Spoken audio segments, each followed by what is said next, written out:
Hello and welcome everyone, आप सबका स्वागत है। तो अगर आप हमारे चैनल पर नए हो, चैनल को प्लीज़ सब्सक्राइब कर दीजिए। मैंने काफ़ी सारे वीडियोस डाल के रखे हैं। अगर आप अपने करियर के बारे में जानना चाहते हो कि आप नॉन प्रीमियम कॉलेज को बिलोंग करते हो, तो इसके बारे में मैंने एक कंप्लीट ओवरव्यू यहाँ पे देके रखा है। तो जैसा कि आज का थंबनेल देखकर आपको आइडिया आ गया होगा कि हम क्या सीखने वाले हैं। हम ऑब्जेक्ट ओरिएंटेड प्रोग्रामिंग देखेंगे जावास्क्रिप्ट में। उसमें स्पेशल क्या है, क्लास कीवर्ड, इसको हम कैसे यूज़ करते हैं, यही चीज़ कम्प्लीटली हम देखेंगे। तो मैंने क्या किया है, एक सिंपल सा क्लास प्रोग्रामिंग करके एक फोल्डर बनाया है। यहाँ पर अपना एक सिंपल सा index.html फाइल, और यहाँ पर मैंने स्क्रिप्ट टैग में अपने JS फाइल को लिंक करके रखा है, ठीक है। और इसी चीज़ को मैंने ब्राउज़र पे ओपन करके रखा है।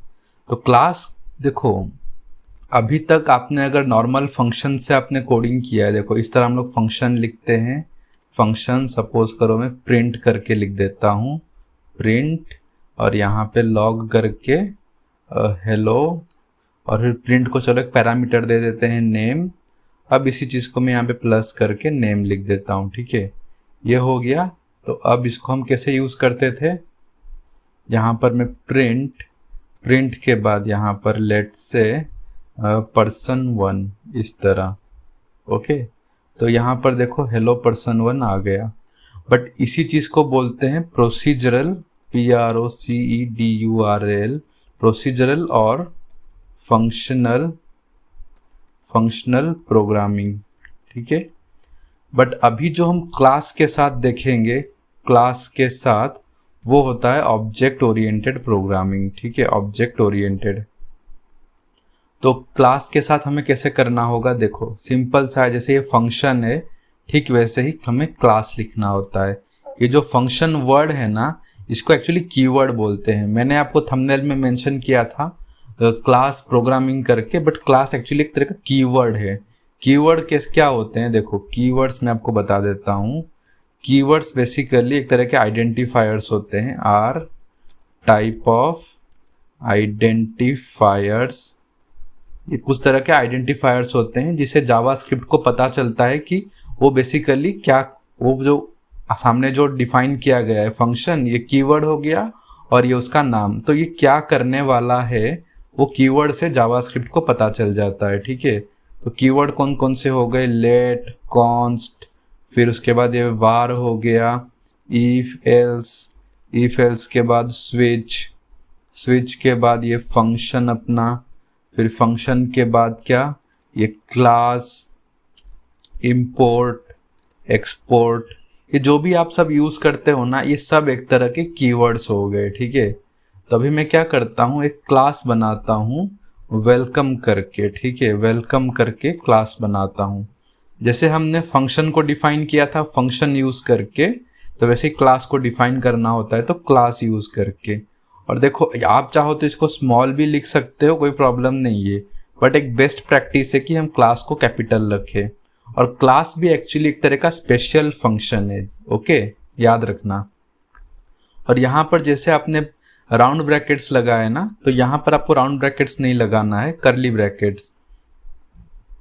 यहाँ हम डायरेक्टली करली ब्रैकेट लगाकर अपना कोडिंग स्टार्ट करते हैं, ओके। ये तो मैंने क्लास बना दिया। अब इस क्लास के अंदर मैं क्या करता हूँ, ऐसे ही प्रिंट करके एक फंक्शन को बना लेता हूँ। देखो मुझे अब यहाँ पे फंक्शन कीवर्ड को लिखने की ज़रूरत नहीं है, डायरेक्टली मैं ऐसे ही लिख सकता हूँ।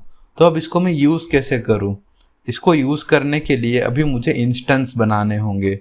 या तो आप उसको इंस्टेंस कहो और ऑब्जेक्ट कहो। मुझे इस क्लास के एक एक ऑब्जेक्ट्स बनाने हैं। कैसे ऑब्जेक्ट्स बनाऊँगा, देखो ऐसे लेट लिख, या तो आप लेट यूज़ करो या तो कॉन्स्ट यूज़ करो, ठीक है। Let object one equals to new welcome, इस तरह। देखो अगर मैं यहाँ पर एक मिनट दिखाता हूँ आपको, ऑब्जेक्ट1 डॉट, ये देखो प्रिंट आ रहा है, तो मैं इस प्रिंट को यूज़ करके यहाँ पर नेम पास कर देता हूँ, मेरा नाम पास कर देता हूँ सत्य, ठीक है। ये देखो हेलो सत्य आ गया। अभी देखो आपने यहाँ पर बिना किसी ये राउंड ब्रैकेट के आपने इसको डिफाइन कर दिया, बट इससे कोड काम तो कर जाएगा, बट आप पैरामीटर पास नहीं कर पाओगे। अगर हमें क्लास में पैरामीटर पास करना है तो हम क्या यूज़ करते हैं, देखो उसके लिए हम लोग को कंस्ट्रक्टर यूज़ करना होगा। इस तरह कंस्ट्रक्टर यूज़ करना होता है। और देखो जैसे आपको अगर प्रिंट को पैरामीटर पास नहीं करना था, सपोज कीजिए आप यहाँ पर पैरामीटर पास करना नहीं चाहते, आप चाहते हो कि जब आप ये क्लास बनाओगे उसी टाइम पे इसको पास कर दोगे, ठीक है। तो उसके लिए हमको यहाँ पर एक कंस्ट्रक्टर बनाना पड़ेगा और यहाँ पर राउंड ब्रैकेट्स भी रखना पड़ेगा।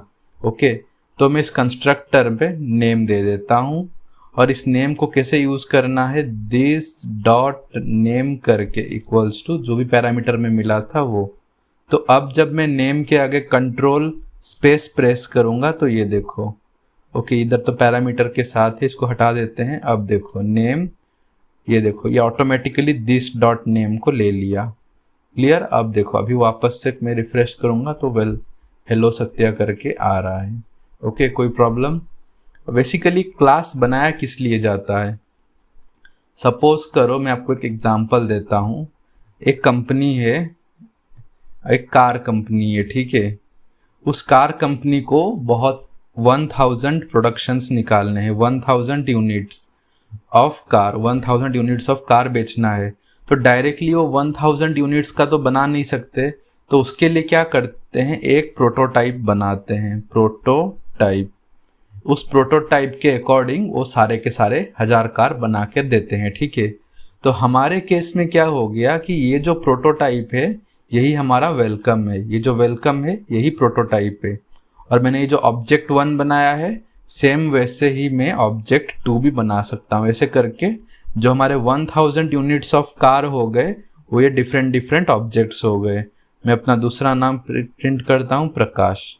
तो यहाँ पर ऑब्जेक्ट 2 डॉट प्रिंट, ये देखो ये हेलो प्रकाश करके आ गया, ये सेकेंड ऑब्जेक्ट। तो इसी तरह हमारे बहुत सारे कार बन गए, समझे। कोई मतलब बहुत सारा कार बनाना होगा तो हम ऑब्जेक्ट्स को, हर एक वेरिएबल को एक नया नया ऑब्जेक्ट बना देंगे। नया ऑब्जेक्ट बनाने के लिए न्यू कीवर्ड का यूज़ करना ज़रूरी है। अगर आपको डाउट है तो देखो न्यू कीवर्ड को मैं हटा के दिखाता हूँ। देखो मैंने न्यू को हटा दिया। अब देखो मुझे एक एरर आएगा, class constructor welcome can not be invoked without new. चलो एक काम करते हैं, मैं इसको भी हटा देता हूँ, ठीक है, ये कंस्ट्रक्टर को भी हटा देता हूँ यहाँ पर।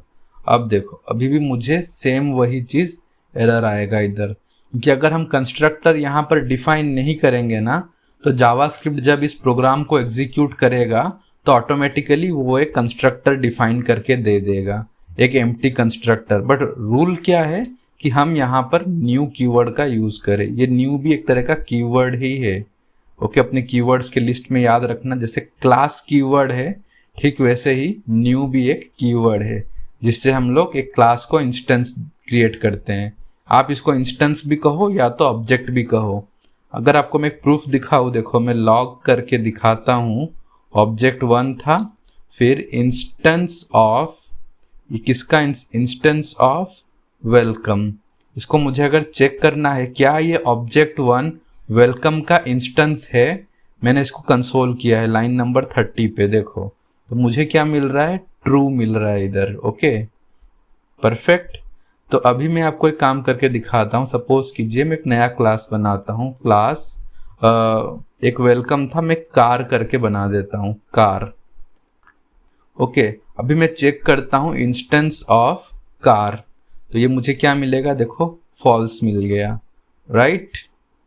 ओके, तो अभी देखो सपोज कीजिए अभी आपको ये इंस्टेंसेस बनाने नहीं है। आप अगर चाहो, देखो यहाँ पे आप क्या कर रहे हो, डायरेक्टली प्रिंट को कॉल कर रहे हो, एग्जीक्यूट कर रहे हो।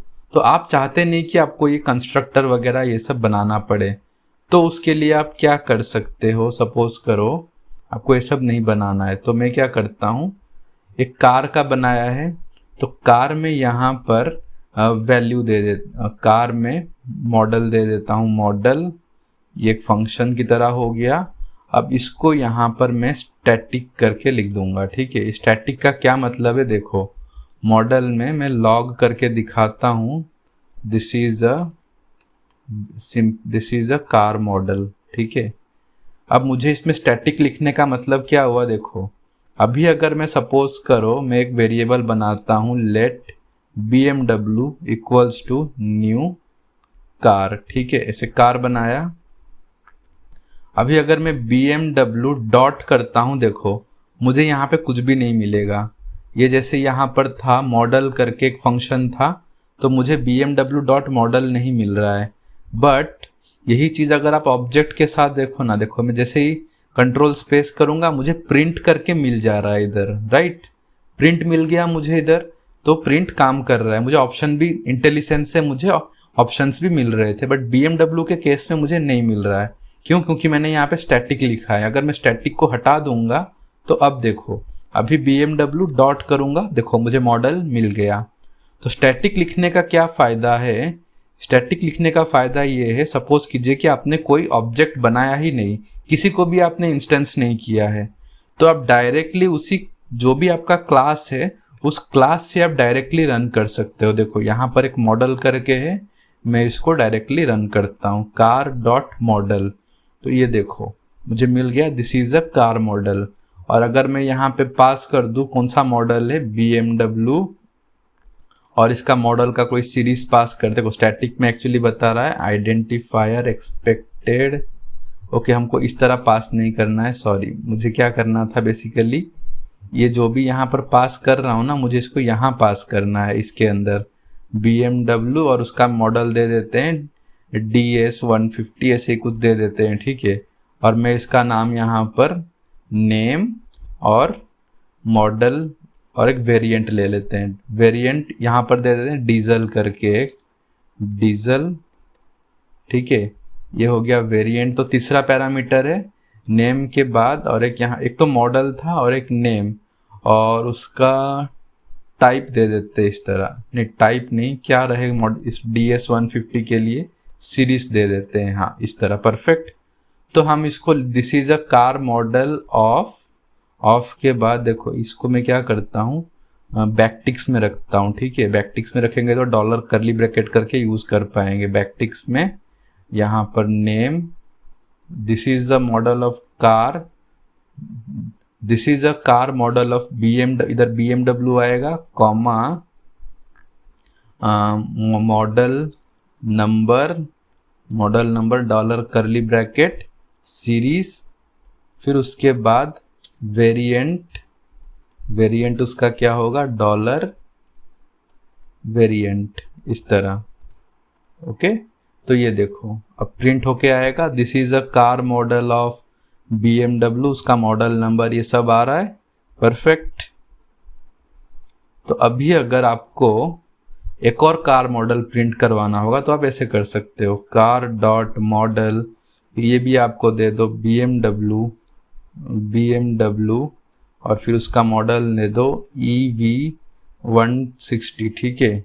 अब वहाँ पे उसका वेरिएंट दे दो इलेक्ट्रिक, इस तरह। तो हमने दो ऑब्जेक्ट बना दिए। देखो ये एक BMW का एक मॉडल है, ये दूसरा मॉडल इलेक्ट्रिक का है।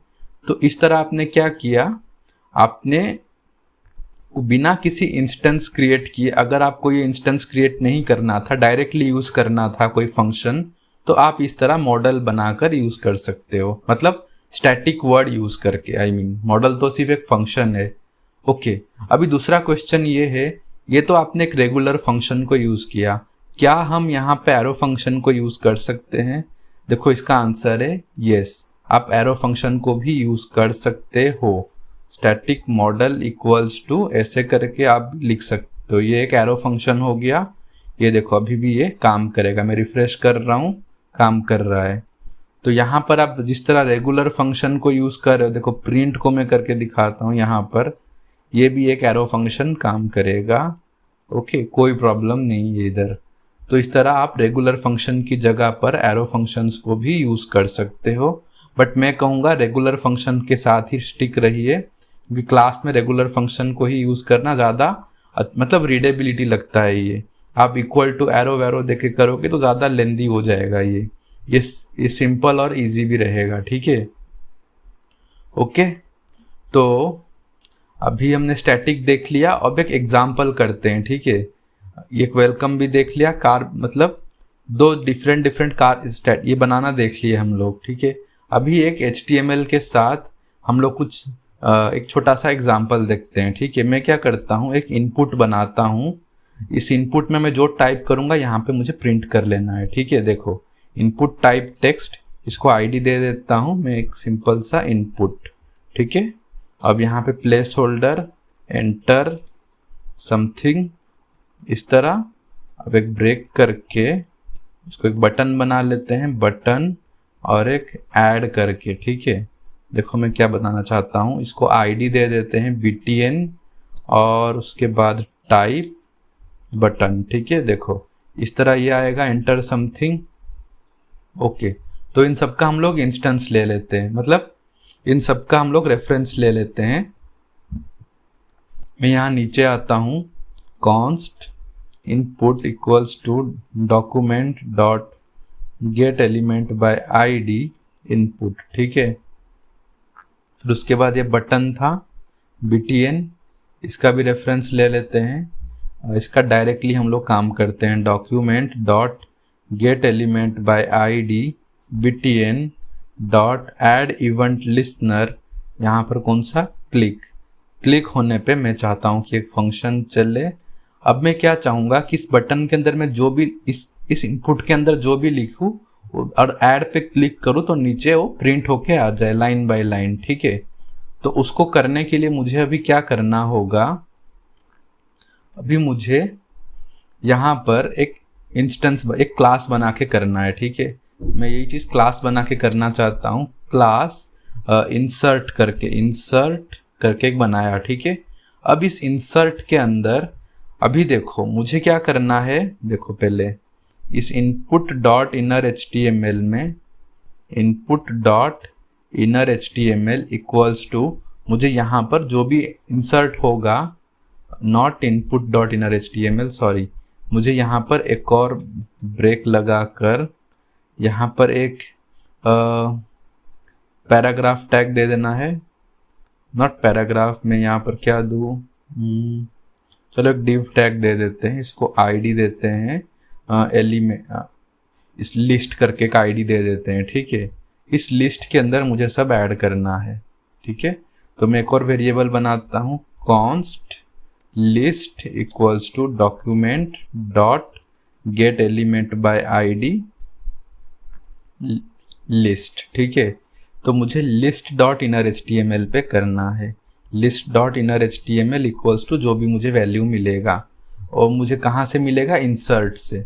तो मैं इस इंसर्ट के अंदर एक फंक्शन बनाता हूँ, लेट से ऐड टू डेटा करके, ये एक फंक्शन हो गया। मैंने इस फंक्शन को अभी मुझे कैसे यूज़ करना है, देखो ऐड टू डेटा। तो उसके लिए मुझे अभी देखो मैं यहाँ पे एक वेरिएबल बनाऊंगा जो सिर्फ और सिर्फ इस इंसर्ट के अंदर यूज़ हो सके, ना कि बाहर। देखो अगर मैं यहाँ पे कुछ लिखता हूँ वेरिएबल, यहाँ पर मुझे कॉन्स्ट वगैरह लिखने की, अगर मैं कॉन्स्ट डेटा इक्वल्स टू 1 2 3 करता हूँ, देखो मुझे इधर एरर दे रहा है। तो यहाँ पर मुझे कुछ भी लिखने की ज़रूरत नहीं, मैं डायरेक्टली लिख सकता हूँ। तो अब देखो अगर मैं यहाँ पर let x equals to new insert करता हूँ, उसके बाद में x डॉट किया, तो मुझे ये वाला डेटा भी मुझे मिल रहा है, ठीक है, एज अ प्रॉपर्टी। बट ये मुझे नहीं चाहिए इस तरह, तो मैं उसके लिए क्या करूँगा, इसको प्राइवेट बनाना चाहूँगा। इसको मैं अगर हैश लिख दूँगा तो ये एक प्राइवेट वैल्यू बन गया। तो अभी मैं x डॉट अगर लिखूँगा, देखो अब मुझे वो डेटा नहीं मिलेगा, सिर्फ ऐड टू डेटा मुझे मिल रहा है। ये प्राइवेट हो गया, मतलब सिर्फ और सिर्फ हम अंदर यूज़ कर सकते हैं। तो इसको अभी के लिए मैं एक एम्प्टी एरे बनाता हूँ। ये ऐड टू डेटा एक वैल्यू लेगा, ठीक है, एक वैल्यू, इसी वैल्यू को हमको इसके अंदर पुश करना है। कैसे करेंगे, देखो hash data this dot data बन के आ जाएगा, डॉट पुश करके जो भी वैल्यू मिला वो, ठीक है। अब मुझे इसको क्या करना है, अब मुझे इस लिस्ट के अंदर ऐड करना है, ठीक है। यहाँ पर वैल्यू मिल गया, तो अभी मैं क्या करता हूँ, अभी फ़िलहाल मैं इसको रिटर्न करके देखता हूँ, ठीक है, रिटर्न। तो ये x डॉट न्यू इंसर्ट, देखो अगर मैं यहाँ पर ये जो इनपुट मिला है, इस इनपुट को मैं क्या करता हूँ, अंदर ले आता हूँ, ठीक है, और इस इनपुट का वैल्यू डायरेक्टली यहाँ से ले लेता हूँ, डॉट वैल्यू। अब ये जो भी इनपुट मिला है मुझे क्या करना है, न्यू इंसर्ट हो गया, तो मैं क्या करता हूँ, इधर इंसर्ट करके लिख देता हूँ। ये सबसे अच्छा रूल है कि आप जो भी क्लास बनाओ उसको कैपिटल से लिखो मतलब स्टार्टिंग का वर्ड, स्टार्टिंग का लेटर कैपिटल होना चाहिए, और जब आप उसका इंस्टेंस बनाओ तो आप उसको स्मॉल में बना दो, ठीक है। और अगर बहुत सारे बनाने हो तो आप इंसर्ट 1 2 3 इस तरह बनाकर भी कर सकते हो, ठीक है। तो फिलहाल अभी इंसर्ट डॉट देखो ऐड टू डेटा यहाँ पर इनपुट, ठीक है। अब ये रिटर्न कर रहा है आपको, तो आप इसको क्या करो, ये जो भी रिटर्न कर रहा है ना, इसको डायरेक्टली इसके सामने लिख दो, ठीक है, इस तरह। तो अभी देखो क्या होगा, मैं अगर यहाँ पर कुछ लेट्स से क्या लिखूँ, मैं कोडिंग करके लिखता हूँ, कोडिंग ऐड, ये देखो ये 1 करके मिल रहा है। तो मुझे इस तरह नहीं चाहिए। ये 1 क्यों मिल रहा है, क्योंकि पुश क्या रिटर्न करता है, पुश उस एरे में कितने एलिमेंट्स गए वही चीज़ रिटर्न करता है, ठीक है। तो हमको क्या करना होगा, इसको एक वेरिएबल में रखना होगा, लेट्स से कॉन्स्ट एडेड नहीं, क्या लिखे हम, कॉन्स्ट लिस्ट इक्वल्स टू जो भी मिला वो, लिस्ट की स्पेलिंग सही कर लेते हैं। फिर उसके बाद लिस्ट डॉट, इसी लिस्ट को हम रिटर्न कर लेते हैं, ठीक है, रिटर्न लिस्ट कर लेते हैं, ठीक है। अब इनर HTML में डायरेक्टली हम लोग क्या रिटर्न लिस्ट किए हैं, चलो देखते हैं अभी क्या मिल रहा है। ओके, मैं यहाँ पे 1 2 3 लिखा, ऐड करता हूँ, देखो मुझे फिर भी अभी वो 1 ही मिल रहा है। इसका रीज़न क्यों, उसको पुश करके, पुश तो यही करेगा, लिस्ट डॉट टू स्ट्रिंग करके रखते हैं। अब देखते हैं, इधर हेलो ऐड किए, अभी भी ये 1 ही मिलेगा। क्या गलती कर रहा हूँ मैं, इधर न्यू इंसर्ट, यहाँ पे कंसोल लॉग में अगर लिस्ट भी this dot data dot push, okay sorry, मुझे यहाँ पे लिस्ट को रिटर्न नहीं करना है, मुझे यहाँ पे रिटर्न करना था डेटा, दिस डॉट डेटा, ठीक है। अब देखो, अब अगर मैं यहाँ पे 1 करके लिखा तो ये देखो 1, बट प्रॉब्लम क्या है, जैसे ही मैं 2 लिखूंगा इधर, वो 1 क्या रिप्लेस हो जाएगा। ओके, तो ये एक ड्रॉबैक है। तो इस ड्रॉबैक को हम फिक्स कैसे करेंगे अभी, तो उसके लिए देखो पहले ये ड्रॉबैक हो क्यों रहा है। बात ये है कि जब भी हम ये बटन क्लिक करते हैं ना, तो हर बार हमारा ये ऑब्जेक्ट क्रिएट हो जाता है, ठीक है। और जैसे ही ये ऑब्जेक्ट क्रिएट होता है तो डेटा हमारा ब्लैंक हो जाता है, ठीक है। तो उसके लिए हम क्या कर सकते हैं, एक वे है कि हम इस डेटा को ना बाहर रख दे, इस तरह देखो, अगर हम इस डेटा को बाहर रख देंगे तो ये हैश नहीं लगाना होगा, इसको कॉन्स्ट करके लिखना होगा। फिर ये दिस की जगह पे डायरेक्टली डेटा डॉट पुश, फिर यहाँ पर ऐसे कर सकते हैं। बट इससे प्रॉब्लम क्या होगा, देखो अभी काम तो करेगा ये, देखो काम तो करेगा, ऐसा कुछ नहीं है। 1 लिख के ऐड किए, काम कर लिया, फिर उसके बाद 2 लिखा, 2 ऐड कर लिए, देखो 1 और 2 आ गया यहाँ पर। बट प्रॉब्लम क्या है कि हमारा ये डेटा अगर मैं इसको बाहर से एक्सेस करने की कोशिश करूँगा ना, देखो लॉग करके डेटा, ये देखो अब ये मुझे इधर बाहर एम्प्टी मिल रहा है। और जैसे ही मैं ऐड करता हूँ, लेट्स से 1 ऐड, यहाँ पर तो आएगा नहीं, रुको, बट फिर भी मैं 2 कर लिया, ऐड मिल गया। अब मैं अगर यहाँ पर डेटा, देखो मैं अगर बाहर से इसको एक्सेस करता हूँ तो मुझे मिल जाता है। तो मतलब ये एक तरह का सिक्योरिटी थ्रेट है हमारे लिए। तो उसके लिए सबसे बेस्ट क्या होगा, बेस्ट यही होगा कि हम जो भी डेटा बनाते, ये जो हमने डेटा बनाया था, इसको इसी क्लास के अंदर रखें ताकि इसको बाहर से कोई एक्सेस ना कर पाए।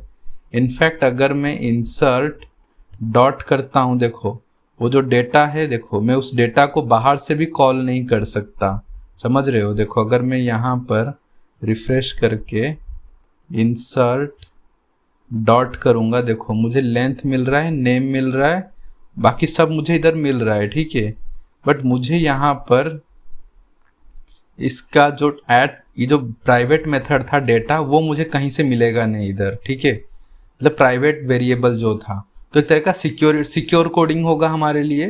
तो बट प्रॉब्लम जो आ रहा है हमारा, बार बार वो नया जब भी हम बटन क्लिक करते हैं, हर बार क्या होता था, वो रिफ्रेश करके जो हम लोग फर्स्ट टाइम जो डाल रहे थे उसको लेके आ रहा था, सेकेंड टाइम जो कर रहे थे सेकेंड टाइम को ला रहा था, डेटा को प्रिजर्व नहीं कर रहा था वो, ठीक है।